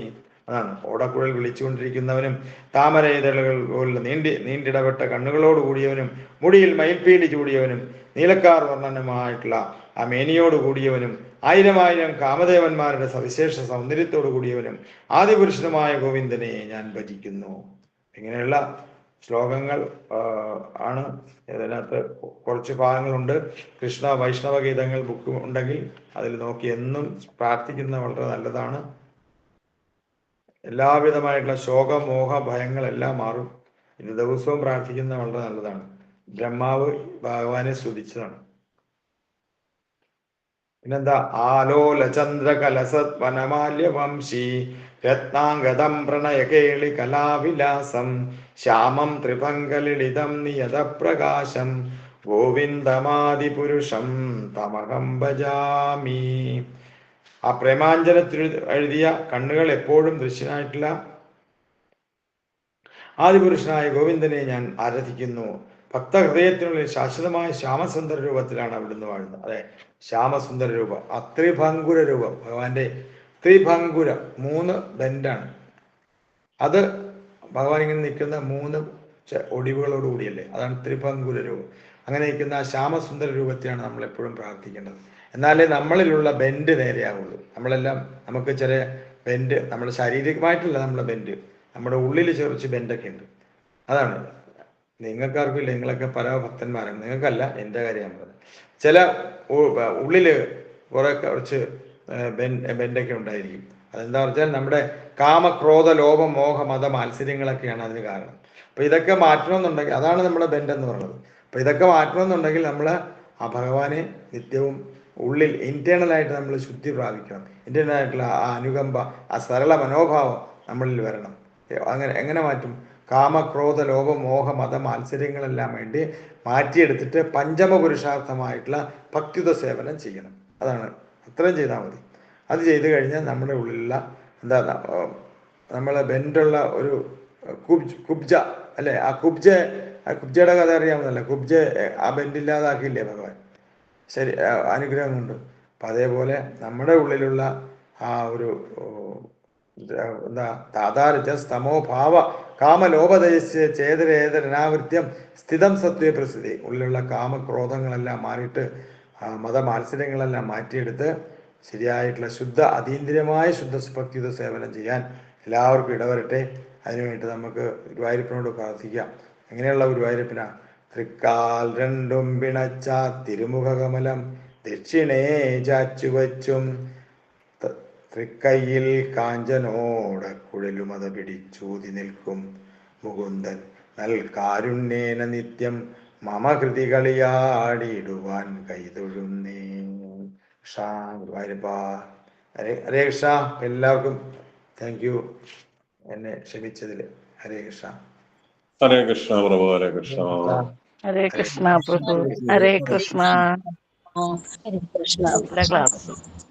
ഹരേ കൃഷ്ണ. ഹരേ Krishna Mataji. Thank you. Hare Krishna Guruji.